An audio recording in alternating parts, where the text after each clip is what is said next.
저희 교회 처음 오신 분들을 환영합니다. 우리 옆에 분들하고 같이 한번 인사했으면 좋겠습니다. 잘 오셨습니다.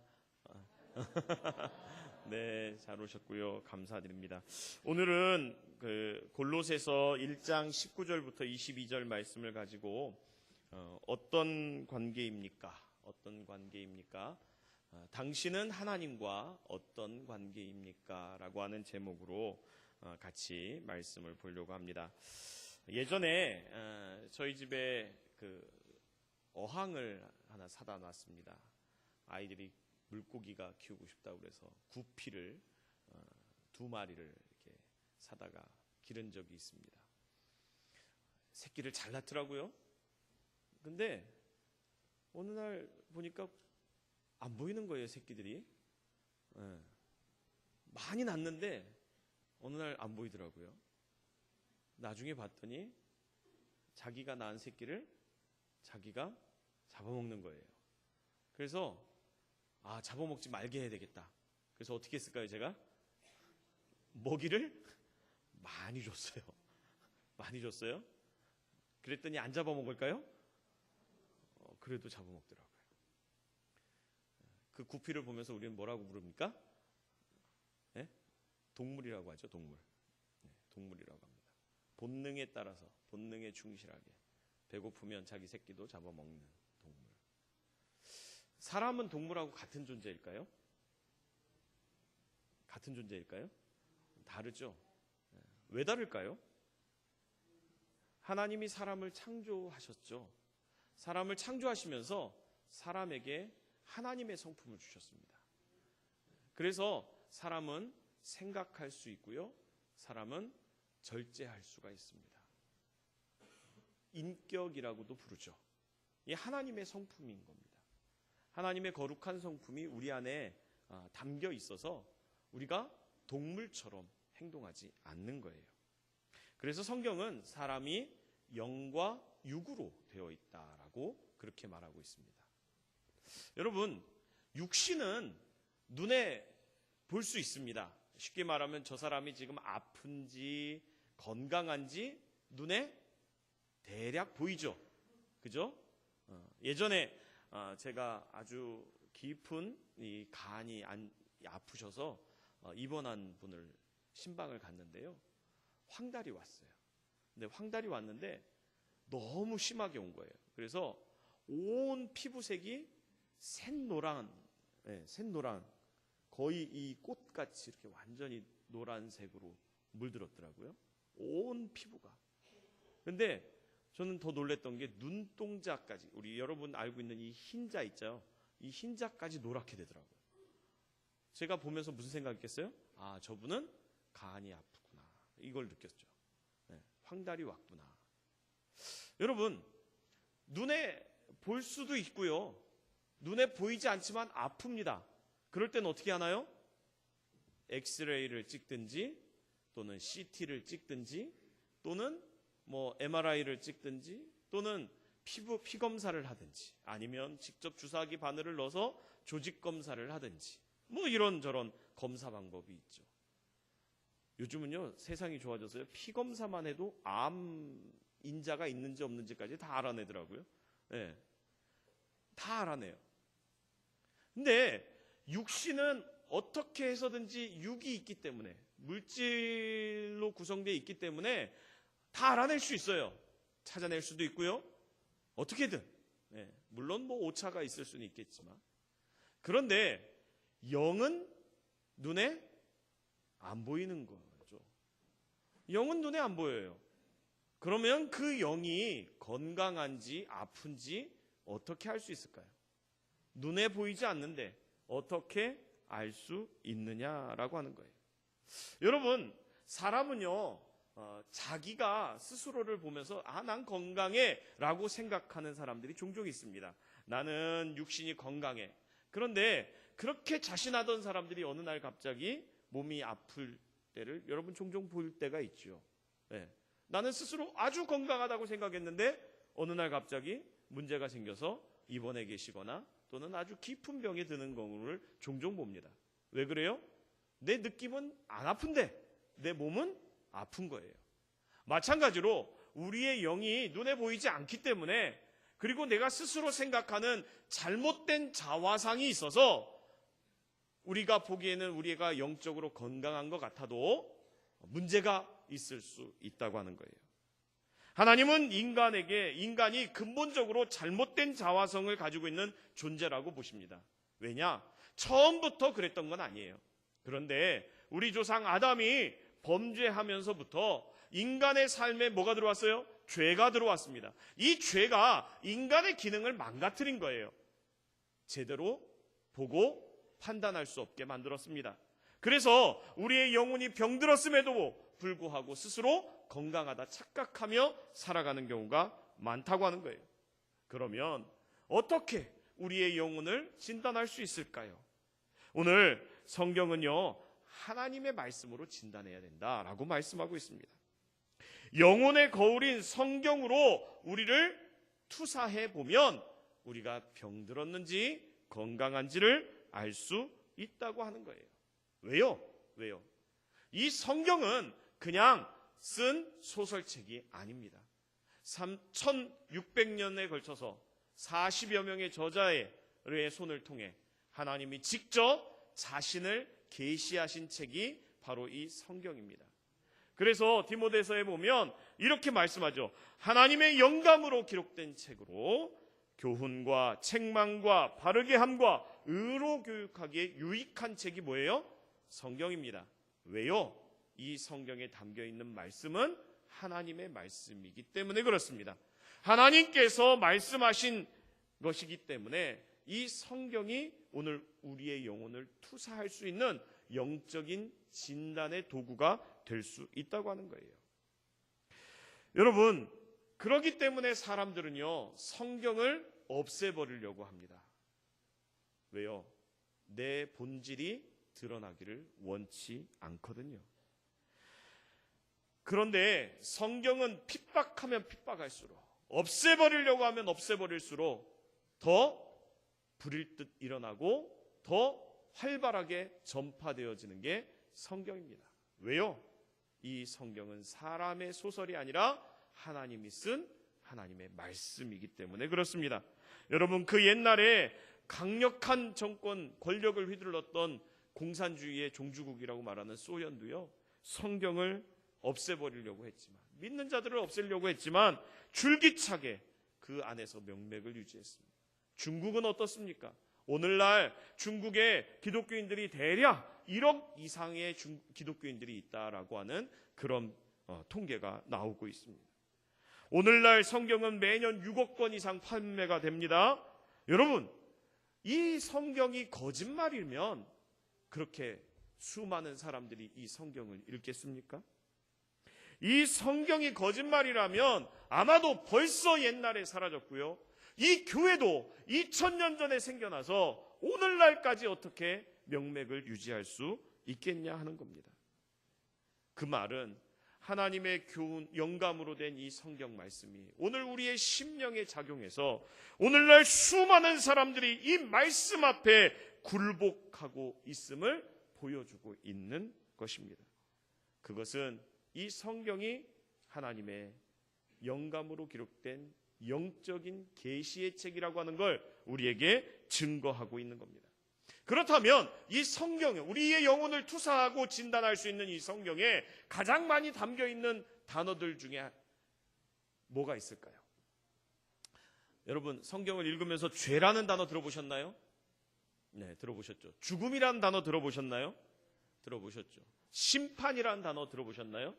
네. 혹시 피라고 하는 단어 들어보신 적 있나요? 네. 그런데 여러분, 죄, 죽음, 심판, 피, 이런 단어들은 매우 원색적인 거죠. 듣기에 거북스럽습니다. 그래서 사람들은 죽는다, 죄 지었다, 너 죄인이야. 사실 내가 죄인이어도 사람들이 나를 향해 손가락질하면서 너 죄인이지 이러면 어떤 누구가 그 말을 들으면서 기분이 좋겠어요? 왜요? 내가 죄인이어도 죄인인 것이 드러나기를 원치 않는 게 사람의 본성입니다. 그런데 성경은 우리에게 우리의 본질을 낱낱이 드러냅니다. 넌 죄인이고 심판받을 거고 결국은 죽을 거고. 여러분, 그래서 사람들은 성경을 거부합니다. 그러나 이 원색적인 용어들이 반복되고 있다는 사실 앞에서 우리는 깨달아야 할 것이 있습니다. 그게 뭐냐? 하나님이 우리를 그렇게 판단하고 있다고 하는 거예요. 아니라고 말하는 자가 불쌍한 자입니다. 원색적인 것을 두려워해서 그것을 거부하는 것이 잘못된 거라는 거죠. 우리는 죽음이라는 말 대신 허무, 죄라는 말 대신에 약점, 이런 것들을 통해서 이 본질을 희석하려고 노력합니다. 그러나 여러분, 우리의 영혼에 대해서 바르게 진단해야 바른 대처가 나올 수 있습니다. 진단이 바르지 않으면 치료가 될 수가 없어요. 영혼에 대해서 바른 진단을 할 때 우리가 그 앞날을 준비할 수가 있는 겁니다. 하나님께서 우리 영혼에 대해서 어떻게 진단하십니까? 오늘 본문은 우리에게 이렇게 말하고 있습니다. 21절에 있는 말씀을 같이 한번 봅시다. 21절, 22절에 있는 말씀입니다. 같이 보겠습니다. 전에 악한 행실로 멀리 떠나 마음으로 원수가 되었던 너희를 이제는 그의 육체의 죽음으로 말미암아 화목하게 하사 너희를 거룩하고 흠없고 책망할 것이 없는 자로 그 앞에 세우고자 하셨으니 라고 말씀하고 있습니다. 인간은 하나님과 겉으로만 원수된 게 아니라 마음으로 원수가 되었다라고 말씀하고 있는 거예요. 근본부터 하나님과 원수가 되어 있어서 하나님을 멀리 떠나 악한 행실을 하는 자라고 성경은 우리에게 말씀하고 있습니다. 이 말에 대해서 어떤 분들은 이의를 제기할 분들이 있을 것 같아요.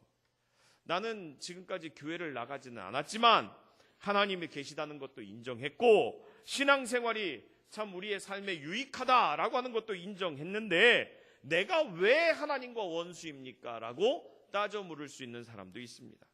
그러나 여러분, 내가 하나님을 어떻게 생각하느냐는 중요하지 않습니다.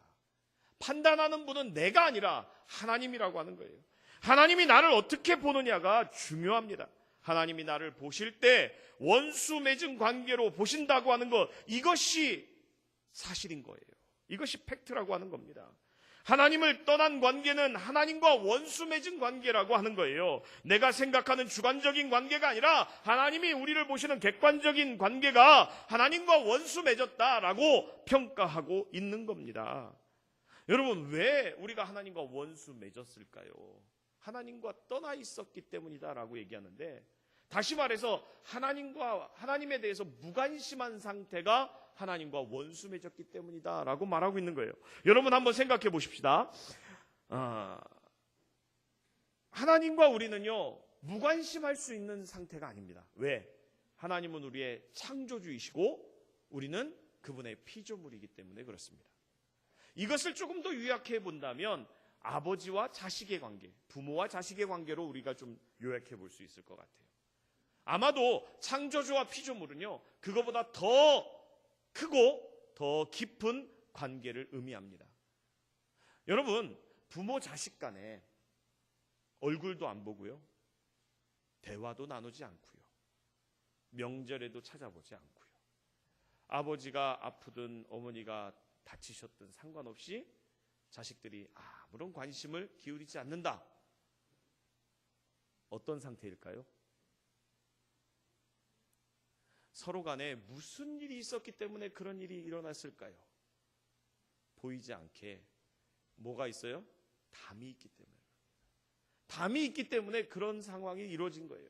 서로가 서로에 대해서 미움이 있고 갈등이 있고 서로가 서로에 대해서 죄가 있기 때문에 서로가 서로에 대해서 뭐 하는 거예요? 그 미움이 서로에 대한 무관심으로 나타나게 되어 있다고 하는 겁니다. 그것이 혈통관계이기 때문에 이 무관심은 죄라고 하는 거죠. 창조주와 피조물의 관계는 절대로 무관심할 수 없는 관계입니다. 무관심해서도 안 됩니다. 그런데 오늘 우리 인생은요, 하나님으로부터 멀리 떠나 무관심한 상태에 있습니다. 뿐만 아니라 때로는 적대적인 관계에 놓이기도 합니다. 그리스도인에 대한 거부 반응이 일어나는데 왜 그런지 아십니까? 하나님께 원수되었기 때문에 그래요. 예수쟁이들을 하면서 마음에 분노가 일어나고 미움이 일어나는 이유는 한 가지라는 거예요. 하나님과 원수되었기 때문이라고 하는 거예요. 여러분, 세상의 권력가들, 세상의 재력가들과 원수 맺으면 어떻게 될까요? 발 뻗고 잘 수가 없죠. 왜요? 만약에 혹시 해코지라도 당하면 어떻게 하나라고 하는 두려움이 있기 때문에 그렇습니다. 그런데 여러분, 세상을 창조하셨고 세상을 주관하고 계시는 그 하나님과 원수되었다고 하면 과연 그 마음에 뭐가 있을까요? 평안이 있을 수 있을까요? 절대로 없죠. 그래서 오늘 에베소서 2장 12절은 이렇게 말합니다. 한번 띄워볼까요? 에베소서 2장 12절 말씀입니다. 같이 한번 읽어보겠습니다. 에베소서 2장 12절 말씀 같이 읽겠습니다. 그때에 그리스도 밖에 있었고 이스라엘 나라 밖의 사람이라 약속의 언약들에 대하여 외인이요 세상에서 소망이었고 하나님도 없는 자이더니 그랬습니다. 우리가 하나님을 모르고 하나님을 안 믿을 때는 우리는 외인이었고 세상의 소망이었고 하나님도 없는 자였다라고 말씀합니다. 약속의 언약에 대해서는 외인이다. 약속을 받은 사람이 아니다라고 하는 거예요. 그러니까 뭐가 없어요? 소망도 없고 뭣도 없습니까? 하나님도 없어요. 여러분, 하나님을 믿지 않는 사람들에게 인생에는 두 가지가 없습니다. 뭐가 없습니까? 오늘 본문에 말씀한 대로 소망이 없어요. 소망이. 하나님을 모르고 살아가는 사람들에게는요, 소망이 없습니다. 예수님을 안 믿고 사는 사람들의 소망이 무엇입니까? 젊었을 때는 부자 되는 거요? 성공하는 거요? 출세하는 거요? 높아지는 거요? 여러분 어떻습니까? 나이가 70, 80 되시면서 지금까지 젊어서 몸부림치며 살아왔던 그 모든 것들이 허무하게 느껴지지는 않나요? 그렇게 수고했던 모든 것들이 한순간에 아무것도 아닌 것처럼 되어지고 있지는 않습니까? 어떤 사람들은 자식을 위해 산다고 합니다. 그런데 여러분, 자식이 우리의 삶을 다 책임져 줄까요? 자식이 똑똑하면 할수록 어떤 때는 더 보면 불효하는 경우가 많습니다. 며느리가 잘나고 많이 배우면 배울수록 더 힘들어하는 경우들이 종종 있지요. 높은 자리에 있으면 그만큼 떨어질 허무감도 깊습니다. 돈이 많이 있으면 그럴수록 더 비참해집니다. 도저히 희망이 없다는 거예요. 이게 우리가 살아가는 정상인 겁니다. 성경은요, 보이는 것이 소망이 아니라고 했습니다. 보이는 것은 기댈 만한 것이 없기 때문입니다. 세상에 어떤 것도 영원한 것은 없습니다. 그래서 세상에 보이는 것이 소망이 될 수 없다고 말합니다. 그런데 문제는요, 우리는 보이지 않는 것에 눈이 먼 거예요. 보이지 않는 걸 볼 수가 없어요. 여러분, 성경에 보면 믿음에 대해서 이렇게 말합니다. 믿음은 뭐라고 했습니까? 바라는 것들의 실상이요, 보이지 않는 것의 증거라고 했어요. 믿음이 있어야 바라는 것들을 볼 수 있고요, 실상을 보게 되고요, 보이지 않는 것들의 증거를 얻게 된다고 그랬어요. 근데 믿음이 없으니까 보이지 않는 영원한 것들에 대해서 뭘 할 수 없어요? 볼 수가 없는 거예요. 그러니 뭐가 없습니까? 소망이 없는 거죠. 여러분, 또 하나가 없다고 했는데 그게 뭡니까? 하나님이 없대요. 당연히 하나님이 없죠. 왜요? 하나님 안 믿으니까. 내가 하나님이니까. 내가 모든 걸 다 책임지니까. 여러분, 하나님을 모르는 사람, 하나님을 안 믿는 사람들에게 물어보십시오. 누가 하나님입니까? 하나님이 누굽니까? 라고 물어보면 대부분의 정상적인 답은요, 내가 하나님입니다. 내가 신을 만들어서 내가 그것을 의지합니다. 여러분, 세상 마지막에는요, 자기를 사랑하고 쾌락을 사랑한다고 했어요. 사람들은 대부분요, 자기를 위해서 막 투자해요. 그런데 그 결과 어떻습니까? 비참합니다. 왜요? 내가 하나님이 아니기 때문에 그래요. 여러분, 나를 위해서 막 투자했는데 나중에 보니까 아무것도 남는 게 없는 거예요. 썩어질 육신밖에 없는 겁니다. 그러니 얼마나 비참해요. 그러니 인생의 마지막에 남는 건 뭐예요? 허무밖에 없는 겁니다. 여러분, 성경은요, 우리에게 분명히 가르쳐주고 있습니다. 세상의 사람들은요, 두 가지 부류에 속한다는 거예요. 하나는 하나님께 속하든지 하나는 사탄에게 속하든지. 나는 나를 믿고 나를 의지하고 나를 신뢰하는데 내가 언제 사탄을 신뢰했습니까? 라고 생각할지 모르지만 하나님이 없는 인생은 사탄에게 속할 수밖에 없다고 말합니다. 여러분, 요즘같이 세상이 발달하고 문화가 발달하고 문명이 발달하고 지식이 발달했는데 왜 사람들은 점점 더 불안해하고 두려워합니까? 요즘에 흥하고 있는 일들이 업종이라고 해야 되나? 예, 그 사업이 뭔지 아십니까? 이 점쟁이들이 잘 되고, 예. 현대일수록 지식인일수록 더 그렇다는 거예요. 재벌, 정치인, 국회의원들, 유명하다는 무당들 단골로 찾아다닙니다. 왜요? 불안하니까요. 두려우니까요. 뭔가 내가 의지할 것이 없으니까, 뭐 하나 나의 삶을 보장할 수 있는 게 없으니까 두려운 거예요. 여러분, 왜 수십만 원, 수백만 원, 수천만 원씩 들여가면서 종이 쪼가리 하나 사다가 장롱 속에 집어넣고 베개 속에 집어넣고 옷 속에 집어넣고 그러고 다닙니까? 그거 붙여두면 괜찮아집니까? 마음의 위안은 얻을 수 있겠죠. 그러나 그거는 종이 쪼가리고 글씨 쪼가리고 그림 조각에 불과합니다. 우리는 그런 것들을 의지하지도 않습니다. 무서워하지도 않아요. 두려워하지도 않습니다. 왜요? 온 천지 만물을 창조하신 분이 하나님이시고 그분이 우리의 아버지 되시기 때문입니다. 네. 예전에 제가 신방 갔다가요, 이 신주단지를 모셔놓는 집에 신방을 간 적이 있어요. 가서 막 세게 기도하고, 네, 갖다 버리세요 그러고 나왔어요. 그랬더니 저를 딱 잡더라고요. 목사님, 왜요? 이것 좀 버려주세요. 아니 그렇게 열심히 기도하고 예배드렸는데 왜 이걸 못 버립니까? 그랬더니 글쎄요 목사님, 불안하네요. 버려주세요. 다 싸갖고 와갖고 제가 갖다 버렸어요. 그 뒤에 무슨 일이 있었습니까? 아무 일도 없었습니다. 사람은 불안해요. 두려워합니다. 그래서 자꾸 그런 것들에 얽매입니다. 점을 보기 시작하면요, 그거에 사로잡힙니다. 여러분, 하나님이 우리를 지배한다는 확신이 없으면요, 불안하고 두려울 수밖에 없어요. 우상 숭배하는 사람들요, 하나님을 믿지 않는 사람들은요, 보세요, 결혼도 마음대로 못합니다. 택일이라고 그러죠. 잔치도 마음대로 못합니다. 이사는 또 마음대로 합니까? 저는 싼 날만 찾아서 이사를 하는데요. 네? 손 있는 날? 근데 사람들은 손 없는 날만 찾아다녀요. 2배로 비쌉니다. 2배, 3배. 아무 상관없습니다. 묘자리도 마음대로 못 써요. 죽어서 묻히는 묘자리도 마음대로 못 씁니다. 방향을 잡고 뭐. 잠자리도 마음대로 못 합니다. 얼마나 불쌍합니까? 그러나 하나님께 돌아오면 간단합니다. 하나님이 인생의 주인이 되시면 더 이상 우리는 비극의 주인공이 되지 않을 수 있습니다. 여러분, 로마서 2장 5절에 보면요, 이렇게 나와 있습니다. 한번 띄워주실까요? 2장 5절입니다. 로마서 2장 5절.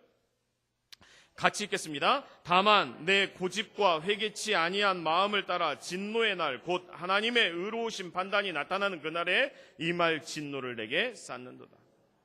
어떤 사람들은 인생이 윤회라고 얘기합니다. 돌고 도는 것이 인생이다라고 얘기합니다. 그러나 성경은요, 그렇게 말하지 않습니다. 사람이 태어난 날이 있고 죽을 날이 있듯이 역사도 시작이 있고 종말이 있다라고 말합니다. 우리의 인생의 종말이 되면 그 이후에 영원한 삶이 있는 것이 성경이 우리에게 가르치는 내세관입니다. 그런데 그 영원한 삶을 들어가기 전에 세상을 창조하신 하나님 앞에서 셈하는 시간이 있습니다. 심판하는 시간이 있다는 거예요. 그런데 그날까지 하나님을 모르고 악을 행하는 자들은 진노를 자기 머리에 쌓는 거다라고 성경은 말하고 있습니다. 그러니까 하나님을 모르고 사는 사람들은요, 오래 사는 게 행복이 아닌 거예요. 왜요? 사는 날만큼 뭘 쌓는 거예요? 하나님의 진노를 쌓아놓기 때문에 그렇습니다. 여러분, 하나님 앞에 설 때는요, 아무것도 작용하지 않습니다. 네. 군대에 가보면 유격훈련을 받습니다. 유격훈련을 받을 때는요, 장교건 하사관이건 일반 병사건 상관없이 다 띱니다. 계급장을요. 그리고 유격대원으로 들어갑니다. 조교가 일반 병사여도 장교가 훈련을 받아도요, 그 조교인 병사의 말을 따라야 합니다. 계급, 군대에서 얼마를 오래 있었는지 다 상관없습니다. 그냥 그렇게 따라가야 돼요. 그게 원리이고 원칙입니다. 마찬가지로 그렇습니다. 우리 인생의 마지막에 하나님 앞에 설 때요, 내가 세상에서 뭘 했고 어떤 걸 누렸고 뭘 자랑할 거 아무것도 없습니다. 다 내려놓고 하나님 앞에 가는 겁니다. 마치 인생의 마지막에 내 모든 것들을 다 내려놓고 빈손으로 떠나가듯이 하나님 앞에 설 때 그렇게 선다는 거예요. 그러면 그 하나님 앞에 설 때 과연 우리는 어떻게 그 내세를 준비하겠냐는 거예요. 어떻게 살았든 하나님 앞에 빈손 들고 서게 될 그날이 되었을 때 하나님과 원수된 사람들은 하나님 앞에 진노를 쌓아놓았던 것에 대해서 심판을 받게 돼 있다는 거예요. 여러분, 이 상황을 어떻게 해결할 수 있습니까? 이 입장을 어떻게 개선할 수 있습니까? 우리 입장에서는 아무것도 할 수 없습니다. 하나님이 해결하셔야 되는 거예요. 우리가 하나님과 관계를 개선할 수 있는 능력이 없다고 하는 거죠. 원수된 매듭은 하나님이 푸셔야 됩니다. 하나님이 당신과 원수된 관계의 종지부를 찍기 위해서 그래서 놀라운 일을 행하셨어요. 오늘 1장 20절에 보면 이렇게 나와 있습니다. 같이 한번 읽어봅시다. 골로새서 1장 20절에 있는 말씀입니다. 같이 읽어보겠습니다. 그의 십자가의 피로 화평을 이루사 만물 곧 땅에 있는 것들이나 하늘에 있는 것들을 그로 말미암아 자기와 화목해 되기를 기뻐하심이니라. 하나님은 예수님으로 말미암아 아버지와 아들의 관계를 회복시켰습니다. 우리가 태어나기 전에 미리 이 일을 행하셨습니다. 예수님을 통해서 하나님이 하셨습니다.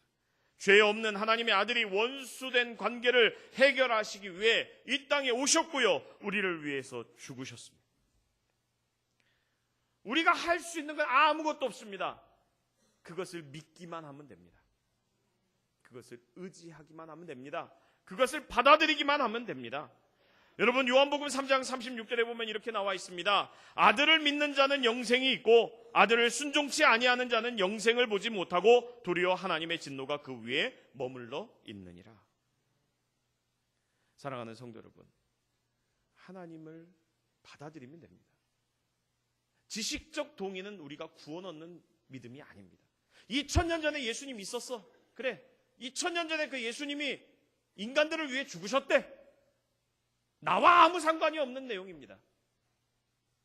어떻게 해야 그러면 구원 얻는 믿음을 얻을 수 있습니까? 여러분, 혹시 비행기를 타보신 적 있나요? 비행기? 다 타보셨을 겁니다. 비행기를 타면요, 상공으로 이렇게 비행기가 쭉 올라갑니다. 고도 5000피트까지 이렇게 올라가요. 그리고 거기서부터 자세를 잡고 이렇게 주행을 합니다. 5000피트까지 올라가는데 쭉 올라가죠. 그리고 나서 자세를 잡고 쭉 비행을 할 때 비행기에서 내려보다 보면요, 땅에 있는 아무리 높은 산도 뭘로 보여요? 점으로 보입니다. 아주. 그런데 여러분, 뭘 믿고 그 비행기에 타셨습니까? 조종사가 갑자기 정신에 이상이 와갖고 땅으로 그냥 내리꽂으면 어떻게 합니까? 예? 근데 비행기 타면서 나 이거 떨어지면 어떡하지? 이러고 탄 사람 있습니까? 없죠. 여러분, 식당에 가서 식사 자주 하실 겁니다. 식당에 가서 식사하실 때 어떤 마음으로 식사를 합니까? 야, 이 음식 이거 먹으면 병 나는 거 아니야? 배탈 나는 거 아니야? 이런 마음으로 먹습니까? 맛있겠네 이러고 먹지 않습니까? 근데 그 안에 무슨 병균이 들어있는지 어떻게 합니까? 믿는 거 아닙니까? 맡기는 거예요. 설령 그걸 먹어서 내 안에 배탈이 와도 먹는 거예요. 그냥 믿고 먹는 겁니다. 마찬가지예요. 오늘 성경은 우리에게 그렇게 말합니다. 그러므로 우리가 믿음으로 의롭다 하심을 얻었은즉 우리 주 예수 그리스도로 말미암아 하나님으로 더불어 화평을 누리자. 우리가 하나님께서 이루신 그것을 받아 누려서 하나님과 화평의 관계를 이루자라고 말하고 있어요. 여러분, 받아들이는 겁니다. 그 2000년 전에 죽으신 예수님이 나를 위해 죽으셨고 그 예수님이 나의 구주가 되시고 내가 그 예수님을 믿노라고 그 예수님을 받아들이면 모든 문제는 해결됩니다. 여러분, 그렇게 해서 하나님과 화평의 관계를 이루면 어떤 일이 생깁니까? 하나님의 자녀가 되는 권세를 주십니다. 하나님의 자녀가 되면 어떤 일이 일어납니까? 여러분, 자녀들이 가끔 와갖고 아빠 탁 치면서 나 돈 좀 줘 그러지 않습니까? 맡겨놓은 게 있나요? 저한테 맡겨놓고 돈 달라고 하는 건가요? 저 어떤 때 좀 화가 납니다. 이게 내가 뭐 해줘야 하는가 싶어요. 근데 당당하게 달라고 합니다. 받을 거 받는 것이냐? 왜요? 아버지, 자식의 관계니까 그래요. 여러분, 하나님과 자녀, 하나님과 화평의 관계를 이루고 하나님이 아버지가 되시고 우리가 자녀가 되면요, 그때부터는 우리의 모든 것을 하나님께 아뢰을 수가 있습니다. 그러면 하나님이 그 기도를 들으십니다. 응답해 주십니다. 이게 믿는 자에게 주어지는 특권입니다. 세상의 모든 종교는 다 기도가 있죠. 그러나 그 모든 기도가 다 효력 있는 게 아닙니다. 살아계신 하나님, 듣고 역사하시는 하나님, 그 하나님이 바로 우리 하나님이 되시고 우리 아버지가 되신다고 성경은 우리에게 말씀하고 있습니다. 그 하나님 만나지 않으면요, 죽을 때까지 그 하나님과 원수 관계가 되어 있는 거예요. 내일의 소망이 없고 하나님도 없습니다. 인생의 진노가, 하나님의 진노가 그 인생 가운데 쌓이게 되어 있습니다. 여기서 벗어날 길은 예수 그리스도밖에 없습니다. 사랑하는 성도 여러분, 그리고 이 시간 오늘 이 자리에 함께 참여한 성도님들, 예수님을 나의 구주로, 나의 하나님으로 온전히 영접하고 그 주님만을 의지함으로 새로운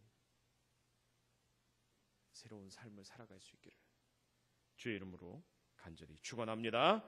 기도하겠습니다. 나 같은